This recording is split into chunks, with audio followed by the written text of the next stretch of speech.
The sound of hooves cuts through the mist, slow and deliberate. A lone knight rides across the waking land, his armor whispering with each movement. The road ahead is uncertain, the air heavy with the scent of rain and war. Something waits beyond the horizon. Please like this video and subscribe to my channel. Thank you. The morning had not yet claimed the land. The sky was a dark canvas, bruised with deep shades of blue and gray, the faintest smear of silver beginning to rise along the horizon. The air was still, cold enough that every breath unfurled in a pale cloud before, fading into the mist. Somewhere far away, a church bell tolled once, its low, solemn note vanishing into the vast quiet. The sound of hooves broke the silence. Slow, deliberate. Each step rang softly against the packed earth of the road. A single rider moved through the fog, his silhouette blurred in the shifting white. The horse was a great dark shape beneath him, its breath steaming in the chill, muscles moving in a rhythm so steady it felt like the beat of a slow drum. The knight's armor whispered with each movement, the muted clink of mail beneath a surcoat, the faint creak of worn leather straps. The steel was polished but not new. It bore small dents and scratches, marks left behind by years of service. His gauntlets rested lightly on the reins, but his posture was unyielding, his gaze fixed on the pale glow of the coming dawn. The road wound gently between rolling fields, their edges shrouded in low mist. In the dim light, the land seemed to hold its breath. The wheat had been harvested weeks ago, leaving behind pale stubble that glistened faintly with frost. Beyond the fields, dark lines of trees stood like watchmen at the border of the world. Every so often, a crow's cry would echo from those woods, a lonely sound that hung in the air longer than it should. The scent of the earth was rich and damp.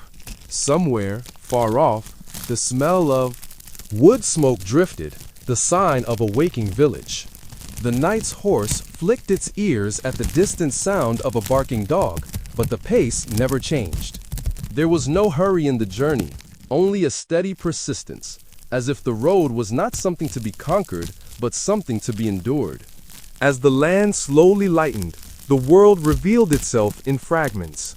A small bridge of rough-hewn timber crossed a narrow stream, its water black in the shadows and quick-moving. A farmhouse squatted low against the horizon, its thatched roof pale with frost. The yard empty save for a single chicken scratching at the hard ground. The windows glowed faintly from within, not brightly, but with the warm, uneven light of a fire that had burned through the night. The knight did not turn toward it. Hospitality was not for him today. The road lay ahead, and he followed it without pause. There was a strange kind of beauty in the emptiness. The mist curled in soft coils across the ground, wrapping around the hooves of his horse. The frost caught what little light there was and scattered it in small sparks across the fields. Every sound, the creak of saddle leather, the quiet rhythm of hooves, the occasional call of a bird, felt amplified, as if the silence itself was listening. But beneath the stillness, there was tension, the kind that hums quietly at the edges of the mind, a reminder that the world is not at peace. The road, though empty now, had seen armed men before. It had carried lords to their castles, merchants to their markets, and soldiers to their wars.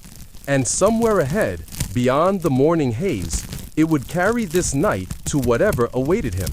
The first glimpse of the sun came as a pale disk behind the clouds, its light thin and cold. It cast no warmth, only a softer shade to the shadows. The knight's breath rose in clouds that caught the light for a heartbeat before fading. His mind was still, but his senses were alert. Each bend in the road was taken with the quiet readiness of a man who had been taught never to assume the way ahead was safe. A rabbit darted across the path, vanishing into the undergrowth with a flash of white tail. The horse's head twitched toward it, but the knight gave a small shift of the reins, and they kept moving. The road widened briefly near a fork, where a moss-covered milestone leaned drunkenly to one side. Its carving was weathered almost smooth, but faint letters and numbers hinted at distances to villages whose names had changed or been forgotten.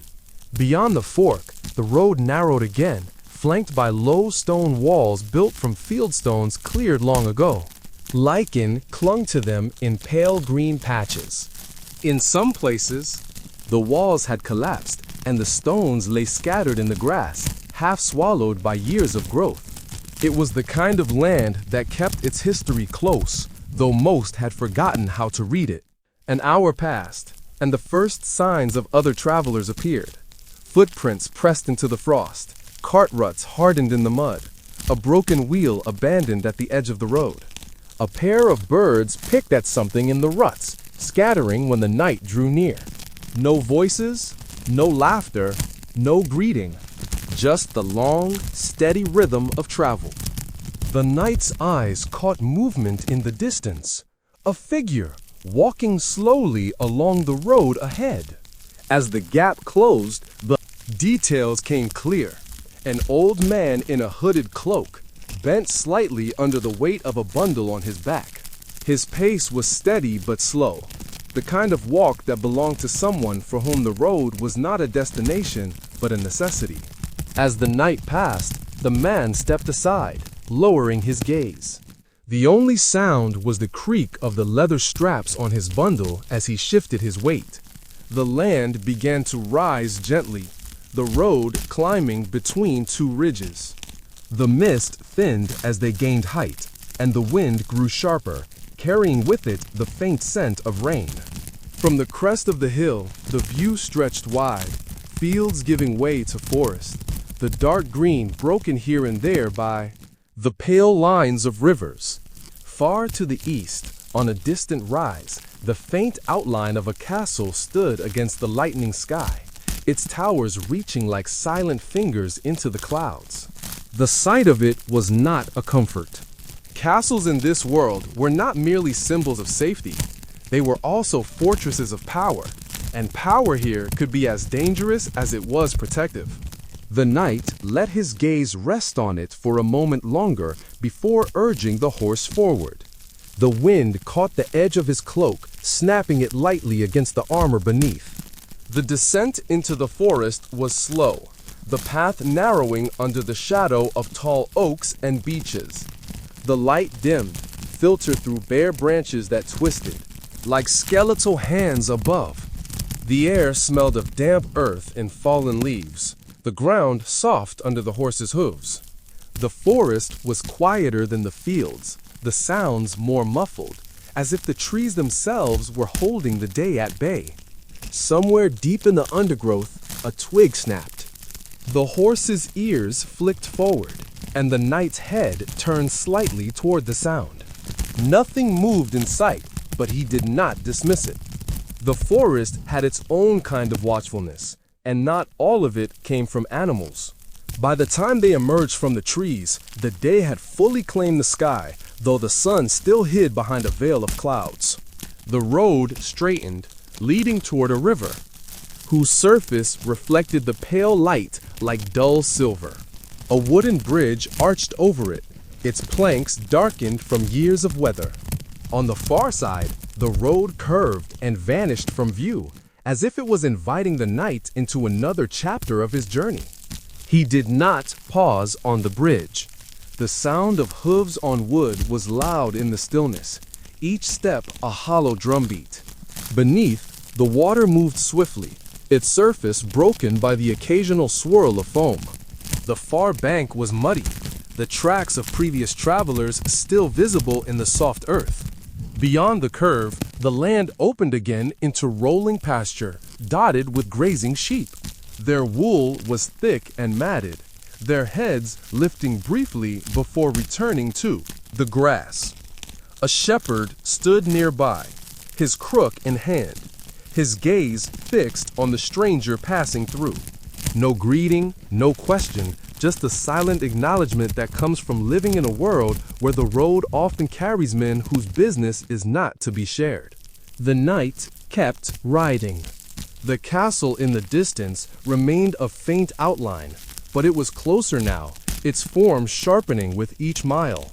The road was leading him there, whether he wished it or not. The day was no longer young, but his journey had only begun. And though the mist had lifted, the feeling of something unseen moving alongside him had not. The castle grew nearer with every step of the horse. Its towers, once ghostly shapes against the horizon, now stood in clear detail. Gray stone rising above the low hills, flags stirring faintly in the wind. At its base, the walls stretched wide, broken only by the dark arch of the main gate. Smoke drifted from chimneys within, thin and pale against the heavy sky. The road leading to it had grown busier. Merchants with carts trundled along, their wheels leaving deep ruts in the mud. Peasants carried bundles on their backs, some of grain, others of firewood. A small group of soldiers marched in the opposite direction, their steps keeping an even beat, the points of their spears glinting in the weak light. They passed without a word, but their eyes flickered to the lone knight as they went by, not with curiosity, but with the simple acknowledgement of one trained soldier to another. The knight's armor shifted with the movement of the horse, each subtle motion a reminder of its presence. The weight was not unbearable, he had worn it for years, but it was constant. Every breath pressed against the fitted plates of the cuirass. Every movement of his shoulders was guided by the range allowed by the pauldrons. The mail beneath added its own steady drag, a blanket of interlinked rings that resisted each step and pull of the reins. Armor was not something that could be worn passively. It demanded attention, an awareness of balance and motion at all times. A stumble in steel could mean a fall too slow to recover from. A careless turn could shift the plates in a way that left a gap open. And in battle, the smallest gap could be the place where a blade or arrow found its mark. The gear was a language of its own, one the knight had learned over years of repetition. The greaves hugged the shins, their inner padding worn smooth from long use. The gauntlets covered his hands like an iron second skin, the fingers stiff at first, but responsive once warmed by movement. Each piece was shaped for function, but also for endurance. The armor did not just protect, it reshaped the man who wore it. As the road climbed toward the gate, the wind grew sharper. It caught the edges of the knight's surcoat, lifting it slightly over the steel beneath. The sound of it snapping in the breeze mixed with the steady jingle of chainmail. Passers-by moved aside as he approached, not out of fear, but out of instinct. A mounted knight in full harness was not a sight to take lightly. Even in peace, it carried the quiet reminder of war. The castle gate loomed ahead. The portcullis was raised, but its iron teeth hung overhead, dark and ready to fall. Beyond it, the shadowed tunnel of the gatehouse stretched ahead, lined with stone and punctuated by narrow slits where defenders could watch or fire on those who entered. The horses' hooves echoed against the stones as they passed through, the sound deep and hollow in the confined space. Inside the walls, the air was different. The sounds of the countryside, the wind in the trees, the distant calls of birds were replaced by the hum of concentrated activity. Blacksmiths worked at open forges, the ring of hammer on anvils sharp and constant. Carts rolled over the cobblestones laden with supplies. Children darted between buildings, their laughter carrying briefly before being swallowed by the noise of the courtyard. The knight guided his horse toward the stables, dismounting in a practiced motion that brought his feet to the ground with a heavy thud. The stable hands moved quickly, taking the reins without needing to be told. The knight rested a gauntleted hand on the horse's neck for a brief moment, a silent gesture of gratitude before turning toward the keep. Inside, the air was cooler, the stone walls absorbing the chill. Torches flickered in their sconces, throwing uneven light across the floor. The scent of burning pitch mingled with the faint tang of oil used to keep steel from rusting. Somewhere deeper in the keep, the sound of footsteps and voices echoed faintly. In his chamber, the knight began the slow process of unarming. The armor was not simply pulled off, it was undone in stages, each strap, buckle, and fastening released in order. The pauldrons came first, their leather ties slipping free to let the shoulder plates fall away. The cuirass followed, lifted carefully over the head, its weight leaving his shoulders momentarily lighter. The mail beneath clung stubbornly until he shook it free, the interlinked rings sliding against each other with a soft metallic hiss. Beneath it all, the knight wore a padded gambeson, its thick quilted layers darkened with sweat where the armor had pressed close. It was here, in this simple garment, that the true toll of the armor showed. Not in the steel itself, but in the marks it left behind.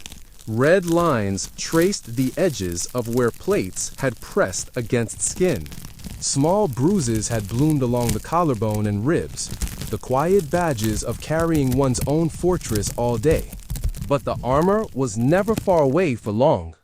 Even at rest, it was kept within reach, its pieces cleaned and checked regularly. A dent was hammered out before it could weaken the plate.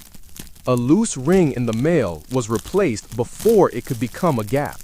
The knight's life depended on the armor, and the armor's life depended on his care. It was not just the weight of steel that a knight bore.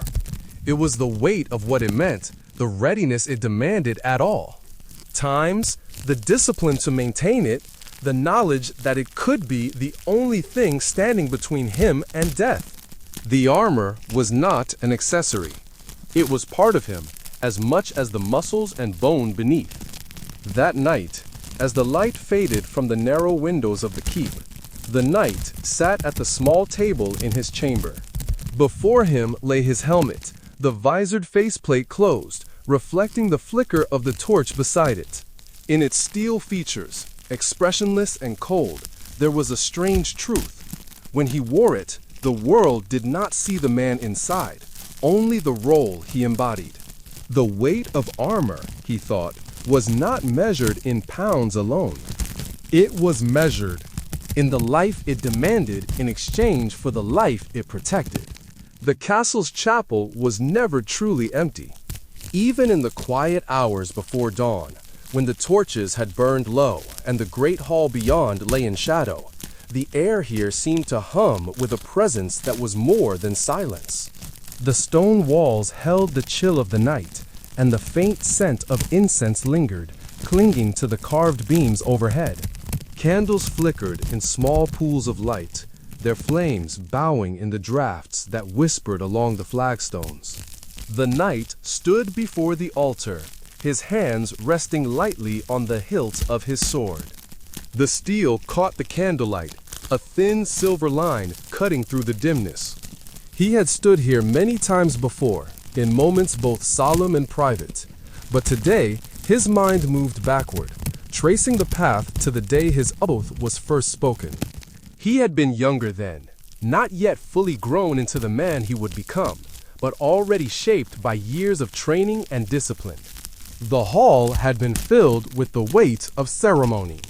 Lords, priests, and fellow knights had watched as he stepped forward, clad in a tunic of his house's colors, the sword he had trained with laid across his palms. The words had been spoken in a steady voice, words he had learned by heart, but which, in that moment, felt larger than himself. He swore loyalty to his lodge, to defend the realm, to protect the weak, to uphold justice as he was able. They were simple promises, and yet each one was a chain, binding him to a life that would never again truly belong to him. The priest had anointed the blade with oil, marking it with the sign of the cross. The Lord had placed his hand on the young knight's shoulder, sealing the bond not just between man and man, but between man and the order he had chosen, or perhaps that had chosen him. From that day, his name carried more than his own history. It carried the honor and the burden of those who had come before. Oaths in this world were not mere formalities. They were living things, renewed each day through action. A knight's word was meant to be as unyielding as the steel he carried. To break was to lose more than reputation. It was to unmake oneself. In the seasons that followed his ceremony, the knight learned the true reach of his oath. It was there, in the long nights, standing guard on a lonely road, the wind biting through the gaps in his armor. It was there in the quiet negotiations between quarreling villagers, where his presence alone had to be enough to prevent bloodshed. And it was there in the moments when the order to ride out came with no explanation and he obeyed without question. The oath bound him to service, but service was not always clean. Justice, as it existed in the realm, did not always match the ideals spoken in the chapel. At times, he had been sent to enforce decisions that weighed heavy on his conscience. A disputed field seized in the name of the Lord. A punishment carried out swiftly, though the accused swore innocence. In those moments, the words he had spoken seemed to press against him from within, their meaning tested against the reality of power. And yet, he endured, because to falter was to betray not just his Lord, but the very structure that held the realm together. The oath was not his to reshape. It was his to keep. Now, standing once again before the altar, years older and with the edge of youth worn away, he felt the weight of it as clearly as the day he had first spoken it. His sword was no longer the untested steel of a new knight.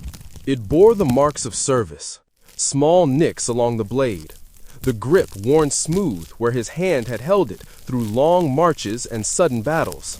The armor resting in his chamber was the same, shaped by time and use. Beyond the chapel walls, life in the castle moved on. The blacksmith's hammer struck in the courtyard. The cooks in the kitchens stoked their fires for the day's meals. Messengers came and went through the gatehouse, their cloaks dusted with the frost of early morning travel. All of it was part of the larger body he served, a living, breathing thing that depended on each of its parts to function. His place within it was clear, unchanging, and marked by the vows he had taken. There were moments, of course, when the weight of the oath pressed too heavily, times when he wondered what life might have been without it. But those thoughts were like the wind that slipped through the boutique. Cracks in the chapel door, felt for a moment, then gone. The path he had chosen did not allow for turning back. And if the chains of his oath were heavy, they were also steadying. They gave shape to the days, a sense of purpose that did not fade even in the stillest hours. The candle beside him sputtered, sending a thin ribbon of smoke into the air. The knight lowered his head slightly, a gesture of respect, not just to the faith represented here, but to the promise that had shaped every step of his adult life. He would carry it until he could carry it no more. And when that day came, he hoped that the steel of his word would be remembered as clearly as the steel of his sword. The training yard never slept. Even in the quiet hours before dawn, when frost clung to the packed earth and the sun had yet to clear the walls, there was always the echo of something, a wooden gate closing, the faint clink of chainmail as an early riser readied himself, the sound of a blade being drawn from its scabbard in the dim light. The knight remembered it as clearly as the lines on his own hands. Years had passed since those first mornings in the yard, But the memory was not faded, it was burned into him, as much a part of his body as the muscles it had built. When he had first arrived, the yard seemed impossibly large, the high wooden palisades casting long shadows across the beaten earth. The air always smelled of damp wood and sweat, no matter the season. Racks of training swords leaned against the fence, blunted steel, heavy oak, and weighted maces, each waiting to bruise the hands that gripped them. There was no ceremony in training, no speeches or encouragement. The instructors believed in teaching through repetition, through the language of aching muscles and scraped skin.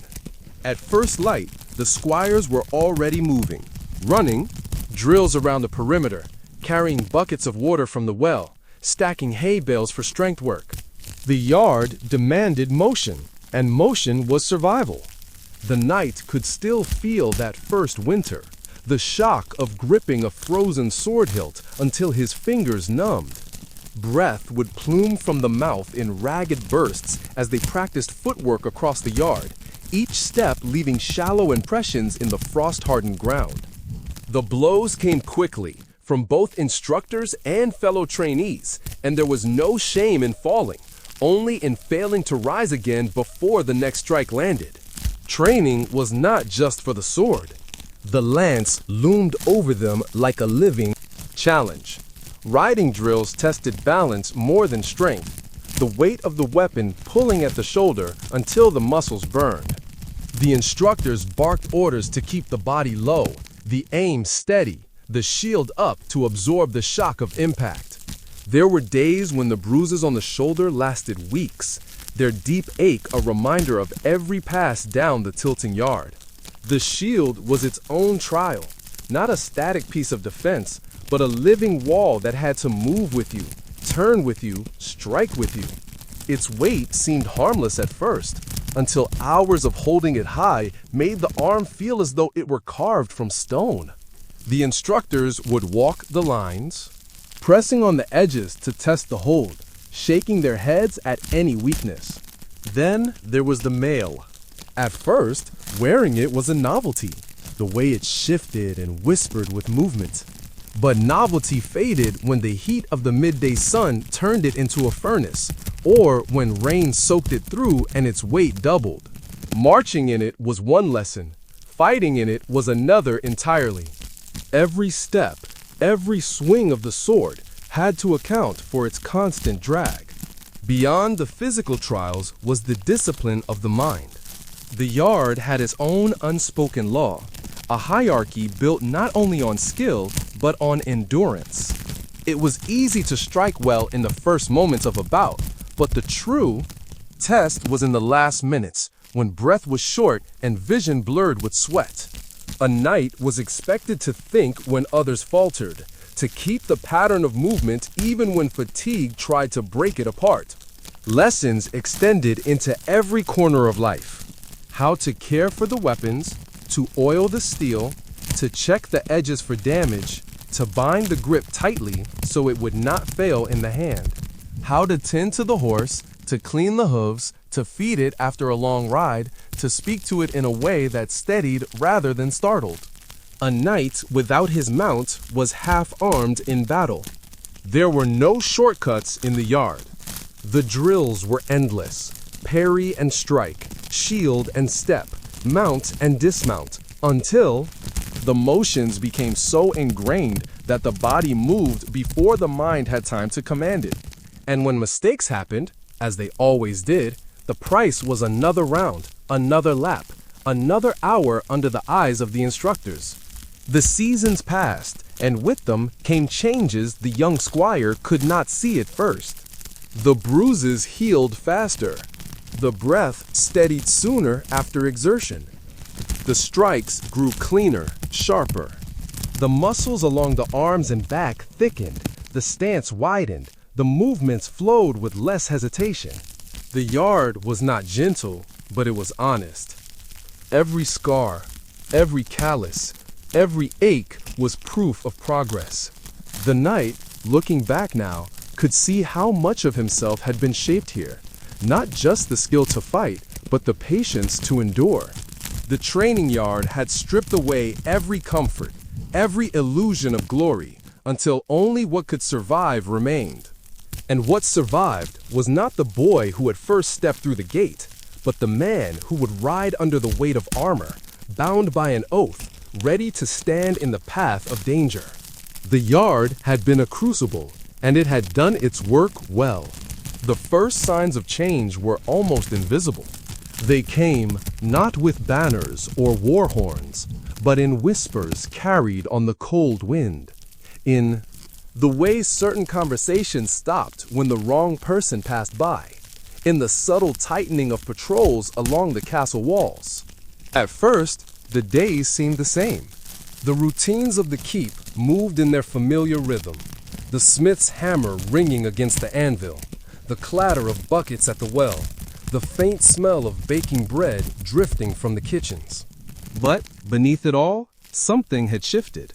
It was in the eyes of the messengers who arrived at odd hours, their cloaks heavy with road dust. It was in the quick, quiet meetings behind closed doors, where the chamberlain's voice could be heard in urgent tones. The knight noticed it most during his duties at the gatehouse. The flow of travelers had grown uneven. Merchants who once arrived with carts piled high now came with smaller loads, their guards more numerous and their eyes scanning the road behind them. Strangers passed through more frequently, some seeking work, others claiming to be pilgrims.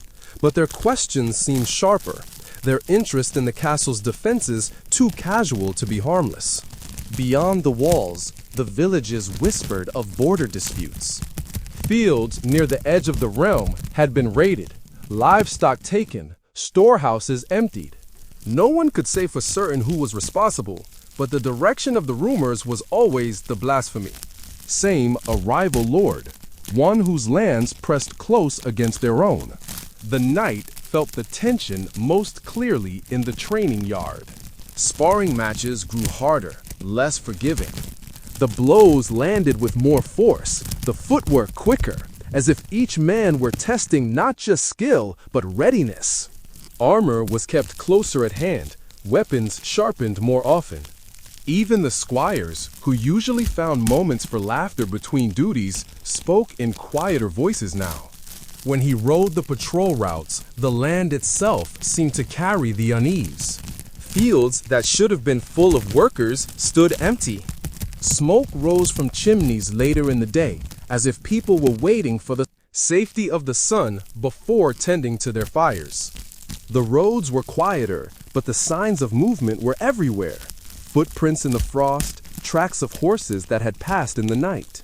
The castle's watch grew sharper. The gates were closed earlier, the drawbridge raised before the last light left the sky. Archers stood at the wall walk even in the coldest hours, their cloaks pulled tight, eyes scanning the dark horizon. From the courtyard, the knight could hear the low murmur of their voices carried down by the wind, trading rumors of what lay beyond the edge of sight. It was not fear that settled over the keep, not yet. It was anticipation, the way the air feels before a storm. No one could say when it would break, but everyone knew it was coming. One evening, as the knight walked the perimeter of the walls, he paused to watch the land beyond the moat. The fields lay silent under a pale moon, the river winding silver through the low ground. In the distance, the forest loomed like a dark wall, its edges blurred by mist. Somewhere in that shadowed expanse, he thought, another knight might be standing watch, scanning his own horizon. The thought lingered, not as a comfort, but as a reminder. When conflict came, it would not be fought in the abstract. It would be fought by men who, like him, stood in armor and carried oaths, each believing himself to be in the right. Days lengthened into weeks, and the signs grew harder to ignore. The Lord's Council met more often, the sound of their debates carrying faintly through the stone corridors. The stores in the granary were inventoried twice in a single month, and wagons brought in more barrels of salted meat than usual. Blacksmiths worked late into the night, the glow of their forges visible through the windows of the armory. The knight was summoned more frequently to ride out with small companies, not to engage, but to watch. They would move quietly along the border roads, eyes sharp for signs of encampments, listening for the faint crack of branches or the distant bark of dogs. Often, they returned without sighting another soul, but each time they rode back under the raised portcullis, the feeling of a tightening coil remained. One cold morning, as frost rimed the edges of the well and the breath of men and horses rose in white clouds, a company arrived from the south. Their armor was marked by travel, the edges of their surcoats stained with mud. They brought with them no trophies, no spoils, but their faces told their own story. They had seen something. The castle stirred at their arrival, and the rumors spread faster than the warmth from the kitchen hearths. The knight listened, not as one seeking gossip, but as one gathering pieces of a picture not yet complete. Raiders, they said, small groups moving quickly, striking where the defenses were thin. They vanished into the forests before they could be pursued. And with each attack, the distance between them and the castle seemed to shrink. That night, the wind shifted. It came from the east, carrying with it the faint smell of wood smoke, not the gentle domestic smoke of hearth fires, but the sharper, heavier scent of burning timber. The knight stood at the wall long after most had gone inside, watching the horizon. There was no glow in the distance, no visible flames, but the air did not lie. Somewhere out there, something was burning. He returned to his quarters with the quiet certainty that the days ahead would not be like the days before. The shadows of conflict had moved closer, and soon they would no longer be shadows. The call came before dawn. It was not the blaring of trumpets or the roll of drums, only the heavy knock on the knight's door and the quiet voice of the squire who had been sent to wake him. The boy's face was pale in the torchlight, his eyes wide, as if he already knew what the day would hold. The knight rose without a word. Years of discipline had made the movements automatic, fastening the gambeson, securing the mail, tightening the straps of his armor until it fit like a second skin. Each piece had its place, and each strap was pulled with practiced precision. The weight settled across his shoulders and hips, familiar and grounding. In the courtyard, the air was sharp with the scent of damp earth and the faint metallic tang of oiled steel. Men moved with quiet urgency, their breath clouding in the cold. Horses stamped and snorted, their hooves ringing softly on the cobblestones. The sound of armor being buckled, swords sliding into scabbards, and shields lifted into place filled the space between words. The order was simple: ride east. A village along the border had sent word of armed men moving through their fields. Whether it was a raid, a test, or something larger, no one yet knew. The knight mounted his horse, feeling the animal's warmth beneath him, the slow rise and fall of its breath.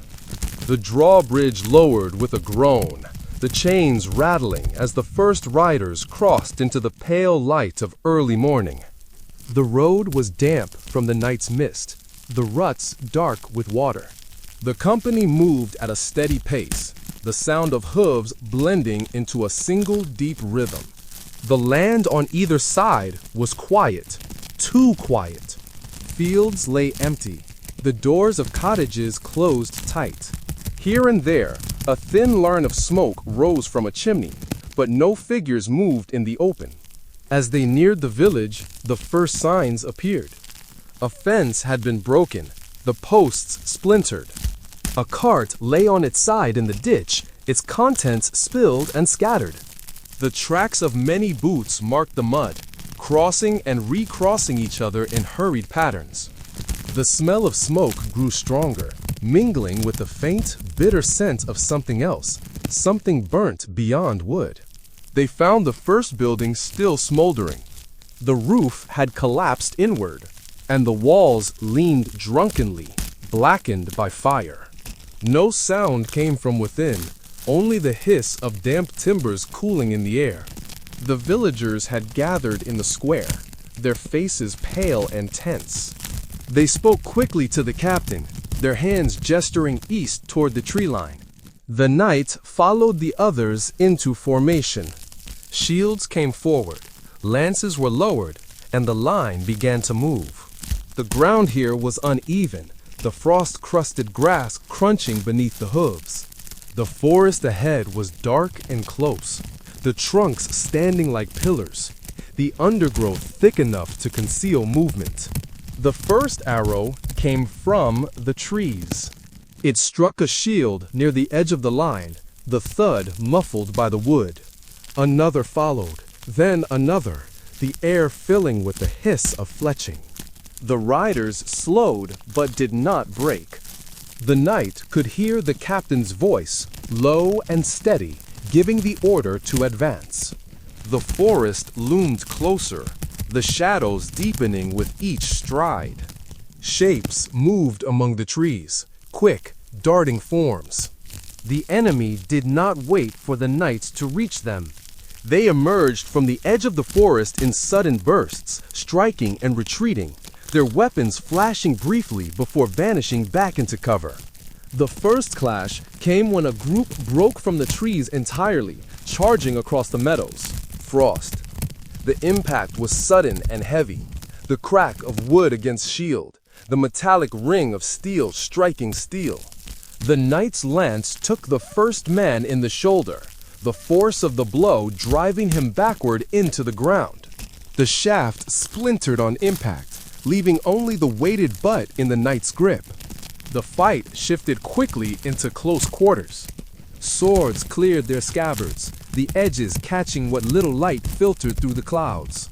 The air filled with the sounds of grunts, the clatter of steel, and the heavy thud of boots on frozen earth. The knight moved with the precision drilled into him through years of training, the shield forward, the sword striking from behind.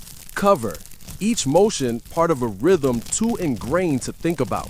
It was not the grand sweeping combat told in songs. It was close, heavy, and personal. Blows landed with the weight of survival behind them.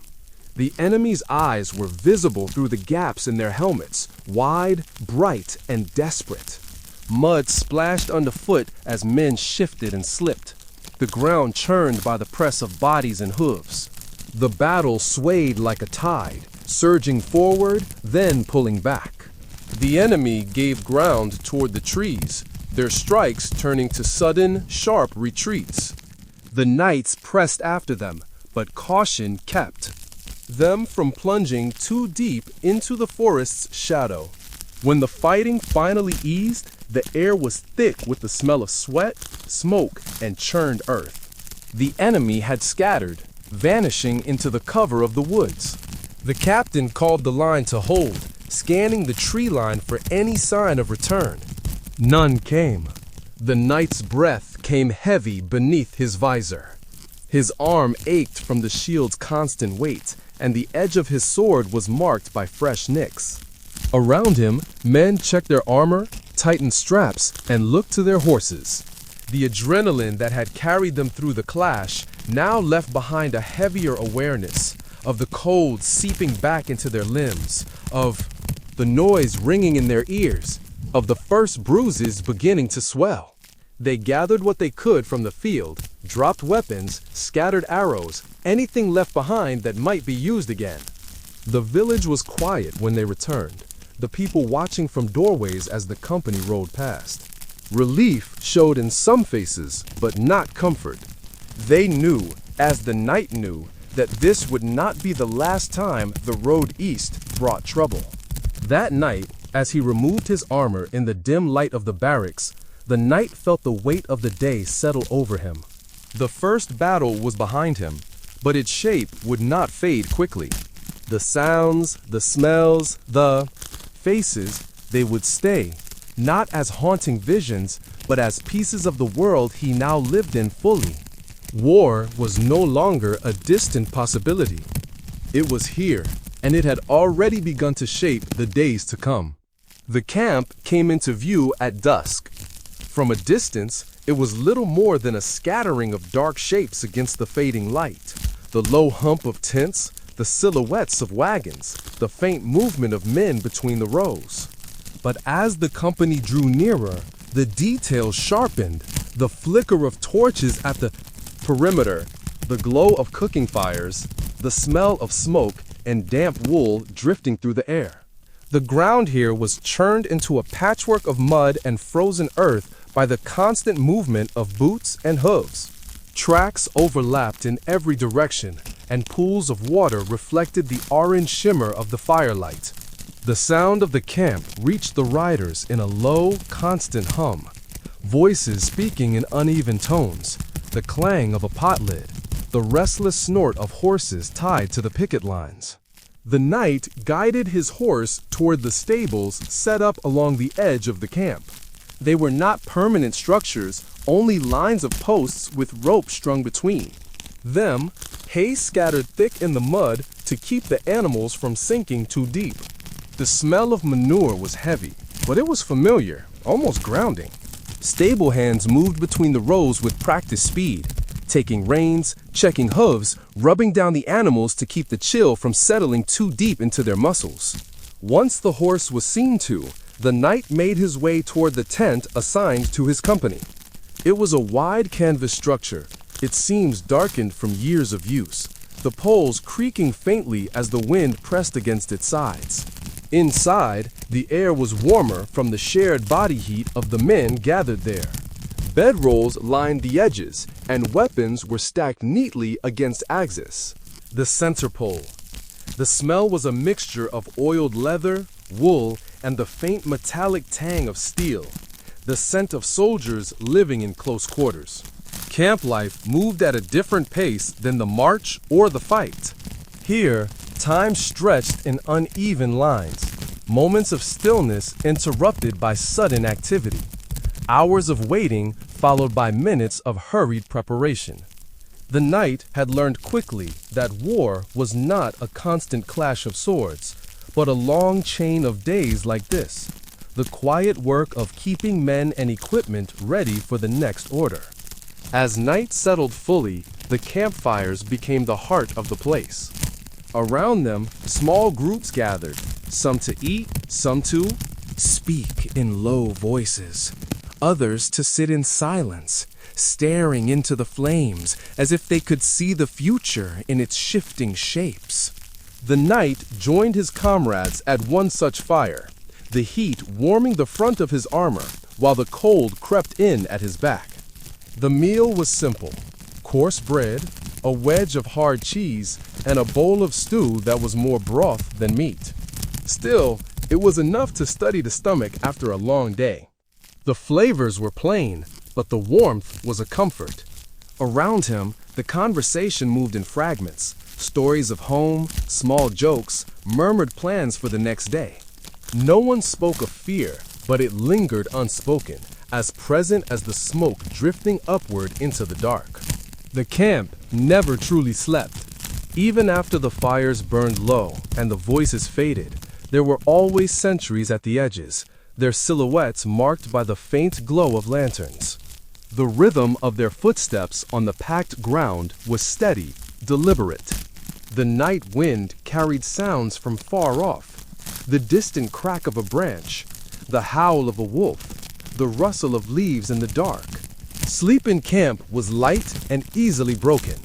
The knight lay on his bedroll, his sword within arm's reach, his shield resting against the pole beside him. The canvas walls flapped softly in the wind, and the murmur of the camp drifted in and out of hearing. The clink of armor as someone adjusted their gear, the muffled cough of a soldier. Wrapped in his blanket, the faint whinny of a restless horse. Morning came gray and cold. The fires were coaxed back to life, and the camp stirred slowly, men rubbing the sleep from their eyes, stamping their feet against the frost, stretching stiff shoulders. The smell of smoke was thicker now, mixed with the earthy scent of damp ground. Daily work began almost immediately. Armor was checked for dents, leather straps inspected for wear, blades sharpened on whetstones until their edges shone faintly in the pale light. Horses were fed and watered, their manes combed free of knots, their hooves cleaned of packed mud.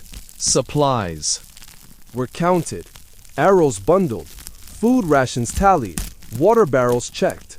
The knight found himself in the training ring before midday, a circle of trampled ground marked by wooden posts. Here, the men practiced in pairs, the sound of their strikes echoing across the camp.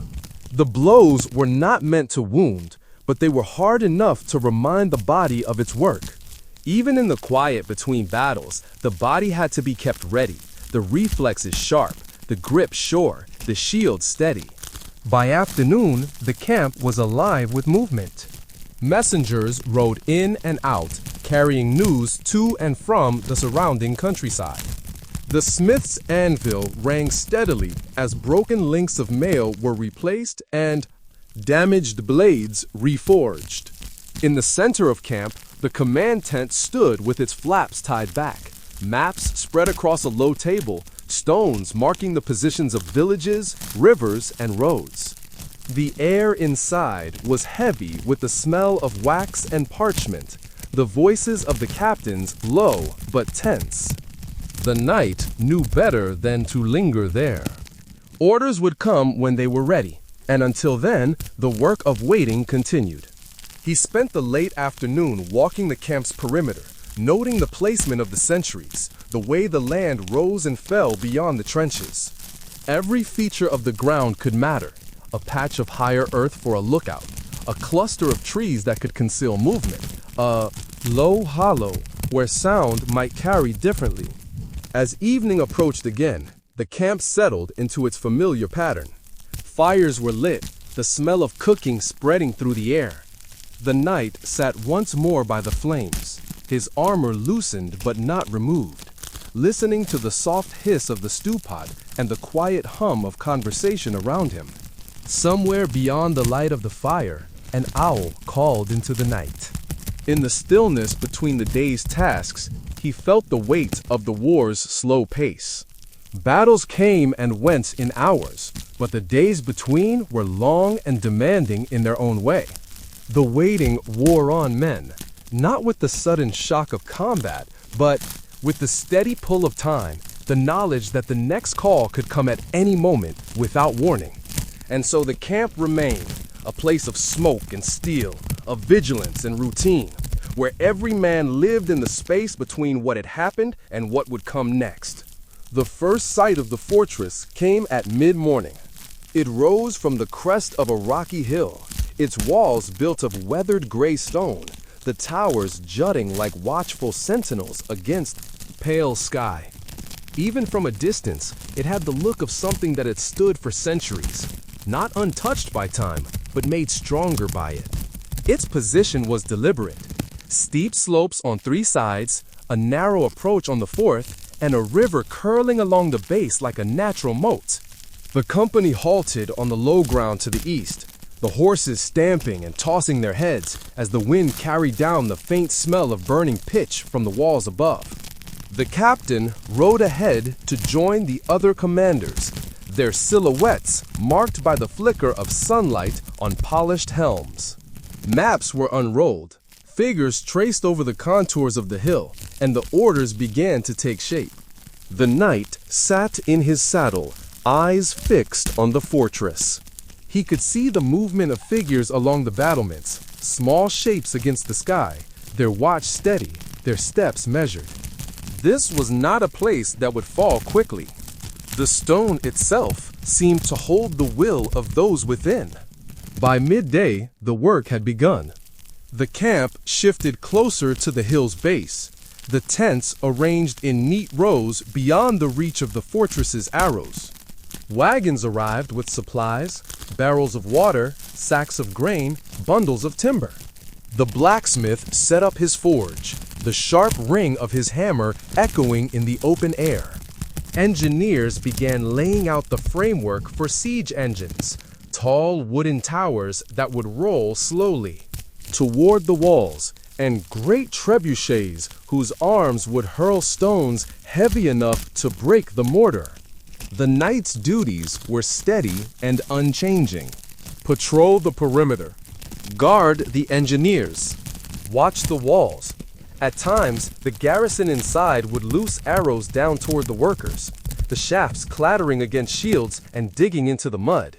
There were no charges, no sudden clashes, only the quiet, dangerous dance of distance, each side testing the other's reach. The days settled into a rhythm that was both relentless and slow. At dawn, the trebuchets would creak into motion, their weighted arms swinging in wide arcs before releasing their loads. Stones would rise into the air, turning lazily before striking the walls with a deep, resonant crack.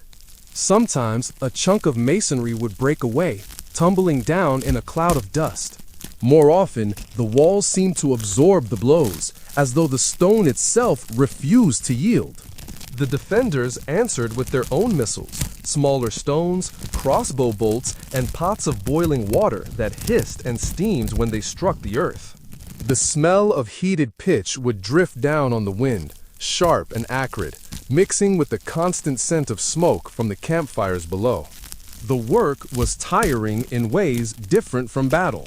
It was not the sudden burst of exertion, but the constant demand to stay ready, to move at a moment's notice.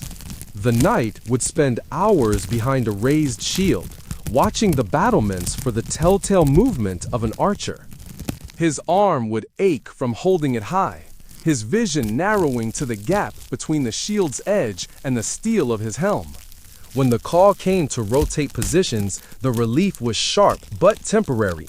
Another post awaited, another watch to keep. Food in a siege camp was plain and often scarce. The supply lines stretched thin as the days went on. Bread hardened quickly in the winter air, the cheese growing sharp at the edges. Stew was made from whatever meat could be spared, bulked with beans or barley to stretch it further. Water was rationed, ale and watered wine used to make up the difference. Nights were uneasy. The glow of the fortress fires could be seen from the camp, and the wind carried the sound of their bells and voices. Sometimes, under the cover of darkness, small groups of defenders would slip out, trying to sabotage siege engines or burn supply wagons. The knight had stood in the cold more than once, sword in hand, watching shadows move just beyond the firelight, the air taut with the possibility of sudden violence. The siege dragged into weeks. The walls bore more scars now, sections where the stone was cracked and darkened from repeated strikes. The defenders moved with more urgency along the battlements, their shields raised higher, their shots coming faster. Yet still the fortress stood. The knight felt the slow grind of the days in his bones. Armor straps wore grooves into his shoulders. His hands ached from the constant grip on sword and shield. Sleep came in short bursts, often broken by the sound of the night watch calling warnings across the camp. The air seemed always to smell of smoke, sweat, and the damp earth beneath his boots. One morning, as the mist lifted from the hill, a section of wall finally gave way. It was not a dramatic collapse, but a sudden, sharp cracking, followed by the slow tumble of stone. Dust rose in a thick plume, and shouts rang out from both sides. The breach was narrow, too small for a full assault, but it was a wound, and wounds could be widened. The work shifted instantly. Every available man was put to the task of striking that weakened point, the trebuchets now aiming in unison, their stones thudding into the same place again and again. Arrows poured down from the defenders, their shafts finding gaps in armor, the hiss of their flight constant in the air. The knight was there when the first push toward the breach began. Shield raised, sword drawn, he moved with the line toward the base of the wall. The ground was slick with mud and debris, the air filled with the roar of voices and the crash of stones. Each step was taken under the shadow of the battlements above, where the defenders stood silhouetted against the pale sky. The assault did not take the wall that day. The defenders held, and the attackers withdrew before the light failed. But the breach was larger now, the gap wider. The knight knew it was only a matter of time. Sieges did not end in a single moment. They ended in the slow breaking of strength, the wearing down of stone, of supplies, of will. And as the camp settled into another night, the fires flickering against the dark, the knight understood that they were not just breaking the fortress. The fortress was breaking them too. The siege ended without fanfare. There was no single moment when the fortress fell, no dramatic breach with banners raised over the walls. Instead, it ended in the slow unraveling of its defenders, hunger, fatigue, and the cold wearing them down until their gates opened, not in surrender, but in resignation. The garrison emerged silent, their weapons stacked in neat rows, their eyes hollow from weeks of watching the enemy encircle their world. The knight had stood among the line of soldiers as the enemy filed past, his sword sheathed, his shield resting at his side. There was no jeering, no victory cry, only the quiet shuffling of boots in the mud and the low murmur of orders being passed down the line.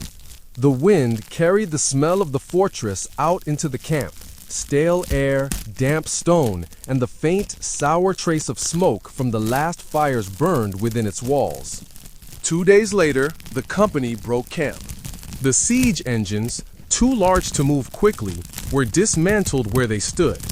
The timber would be carted back to be used again elsewhere, the metal fittings stored away in wagons. What could not be taken was left to weather in the open, the remains of the long encirclement scattered across the hillside. The knight mounted his horse as the column began to move. The first steps were slow, the churned earth of the old camp making for uneven footing. But once they reached the road, the pace steadied. The air was different now, not thick with the smell of burning pitch or the tension of watching walls, but open and cold, carrying the sense of frost-covered grass and distant wood smoke. The road wound through fields left fallow for winter. The soil was dark and damp, the furrows marked with frost. Here and there, a lone figure worked in the cold, repairing a fence or tending to animals that moved in slow, deliberate motions. The sight was both familiar and strange, a reminder that life beyond the siege had continued, even as his own days had been consumed by the slow grind of war. At the first village they passed, the people stood in their doorways, watching the riders. Some lifted their hands in brief gestures of greeting. Others simply stood still, their eyes following the column until it vanished around the bend. The knight returned their gazes, but did not speak. There was little to say. The road ahead was long, and his thoughts were heavy. Nights on the return journey were quieter than those in the siege camp. The fires burned lower, and the conversations were shorter, as if the men had left their words behind with the stone walls they had surrounded for so many weeks. The knight lay under his cloak, staring up at the pale glow of stars through the bare branches above, the cold settling into his bones in a way that felt deeper than the air itself. On the third day, they crossed a river by a narrow wooden bridge. The water below ran swift and black, its surface catching the light of the winter sun in quick, sharp flashes. The sound of it followed them for some distance, fading slowly into the background hum of hoofbeats and the creak of leather straps. The land grew more familiar as they traveled west. Hills rose gently from the plains, dotted with stands of oak and beech. Small streams crossed the road, their banks lined with frost-bitten reeds. In the distance, smoke curled from the chimneys of farmsteads, thin and pale against the wide sky. With each mile, The knight felt the weight of the siege shifting into something else, not gone, but settling into the deeper layers of memory. The images came unbidden. The slow arc of a trebuchet's arm, the hiss of arrows falling into the mud, the sound of stones cracking against stone. They were not sharp like wounds. They were dull and constant, like the ache in a joint long after it has healed. On the sixth evening, they camped within sight of a small town. The lights in its windows glowed warm against the deepening blue of the sky, and the faint sound of bells carried across the fields. The smell of bread reached them on the wind, mingling with the sharper scent of wood smoke. For a moment, it felt almost like peace. The next morning, the road began to rise. The air grew colder, the wind sharper as it swept across the open slopes. From the crest of a hill, the knight could see the valley. Below, a patchwork of fields and woods, with a river winding through its center. And there, on the far side, stood the towers of his home keep. They were smaller than the fortress he had just left, the stone lighter in color, the walls less imposing. But to him, they were more than stone and mortar. They were the shape of safety, of duty, of the life he had sworn to uphold. He sat his horse for a moment longer, letting the sight settle over him before starting down the slope. The gates opened as the column approached, the portcullis rising with the groan of iron and chain. Inside, the courtyard was alive with movement, stable hands rushing forward to take the horses, servants carrying baskets and bundles toward the great hall, guards stepping aside to make way for the returning soldiers. The air was warmer here, filled with the smell of hay, baking bread, and the faint sweetness of dried apples stored for the winter. The knight dismounted slowly, his legs stiff from days in the saddle. He removed his gauntlets, feeling the cool air against his bare hands, and ran his fingers briefly over the horse's neck in silent thanks. Around him, men laughed softly in greeting, clasping shoulders, sharing brief words before disappearing into the warmth of the hall. But the knight did not go inside immediately. He stood in the courtyard, watching the sky darken over the towers, listening to the sounds of life filling the space, the clink of buckets at the well, the crackle of torches being lit, the murmur of voices in the gathering dark. The siege was behind him, but the weight of it would not be set down so easily. When at last he entered the keep, the warmth closed around him like a cloak. The hall was lit with firelight, the long tables set for the evening meal. The smell of roasted meat and fresh bread filled the air, mingling with the low hum of conversation. He took his place among his fellows, but his gaze drifted often to the flames in the great hearth. The road home had ended here, but it was not the same road he had left by, and he was not the same man who had ridden out beneath these towers. War had a way of changing the shape of a man's thoughts, even in the quiet that followed. The years had turned the knight's hair to silver. Not all at once, but slowly, like frost spreading across the ground in the still hours before dawn. The lines at the corners of his eyes had deepened, carved there by years of squinting into sun, smoke, and snow. His hands were thick with old scars, their movement slower, but still deliberate. The armor he once wore daily now stood on its stand in the corner of his chamber. It caught the morning light faintly, the steel no longer polished to a perfect shine, but still strong, still whole. He touched it less often now, not out of neglect, but because the need to wear it had grown rare. Time had shifted his role from the front line to the watchtower, from the clash of battle to the council of the hall. Yet the duties had not vanished. On cold mornings, he would walk the walls of the keep. The wind would pull at his cloak, carrying with it the sense of the surrounding land, damp earth from the fields, wood smoke from distant villages, and, sometimes, the faint tang of rain on the air. His gaze would travel far beyond the walls, to the roads that stretched toward the horizon. They were quiet most days, but his eyes never stopped searching for movement. The watchtower had always been his favorite place. From there, the world seemed larger yet more knowable, each bend of the river and line of the forest etched into his memory. In younger years, he had stood here with the edge of his shield resting against the parapet, scanning for enemy banners. Now he stood with his hands resting lightly on the stone, his thoughts moving beyond the visible line. At night, the keep grew still. The long hall emptied after the evening meal, the fires banked low, the voices fading into the quiet of sleeping chambers. The torches along the courtyard flickered in the wind, their light pooling weakly on the cobblestones. He would walk then too, the rhythm of his steps steady in the silence, the chill air sharpening his thoughts. In these hours, memories came easily. The long road to the siege. The first clash of steel in battle. The smell of smoke rising from a winter camp. Faces, some still living, some long gone, passed through his mind. Not all were comrades. Some were men he had faced across the point of a blade, each as certain of his own cause as the night had been of his. The weight of years did not dull the clarity of certain moments. The tightening of his gauntlets before a charge.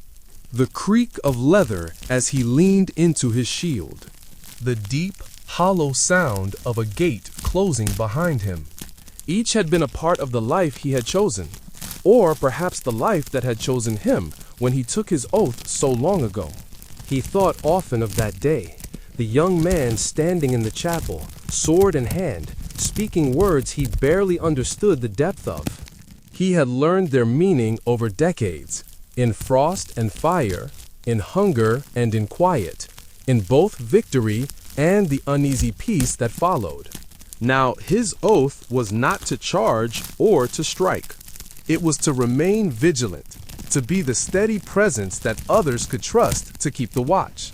Younger men rode the patrols, carried the banners, and fought the skirmishes.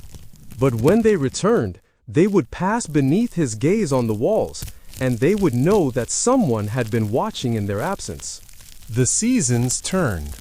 Spring brought the scent of new growth from the fields and the sound of river ice breaking in the thaw. Summer baked the stones of the walls, the sun heavy and unyielding on the armor of those who stood the day watch. Autumn laid gold across the woods, the wind carrying the rustle of falling leaves into the keep. And winter wrapped the land in frost, the fires burning high in the hall, while the cold bit at every crack in the stone. The night marked them all, not in years, but in the changes of the land and the work that each demanded.